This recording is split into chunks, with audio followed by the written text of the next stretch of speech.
Guys আজকে চলে এসেছি নৌকা বাড়ির ভিডিও করতে। তো দেখো গাইস আজকে আমরা নৌকা তুলেছি। তো চলো তোমাদের দেখায়। গাইস দেখতেই পাচ্ছ আজকে আমরা নৌকা তুলেছি। আমরা 4টা বস্তা তুলেছি। টোটাল এই জমিটা হচ্ছে 3টা ভাগ আছে। তো একটা ভাগ আজকে তুলেছি, এখনো 2টা ভাগ রয়েছে।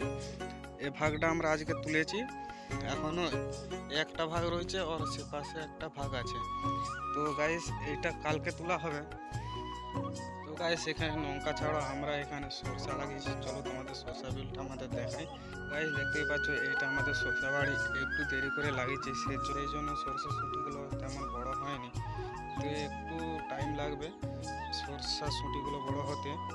আর হচ্ছে দেখো এখানে ফুল আছে, দেখতেই পাচ্ছ সরষার পাশে আমরা লঙ্কাটা লাগিয়েছি। তো দেখতেই পাচ্ছ কতটা এরিয়া নিয়ে হচ্ছে লঙ্কার জমিটা চাষ করা হয়েছে। তো গাছগুলো তেমন বড় হয়নি এখন অবধি, তো আস্তে আস্তে বড় হবে, তো একটু সময় লাগবে। তো গাইস এই ছিল আজকের ভিডিও, আবার পরবর্তী ভিডিওতে দেখা হচ্ছে।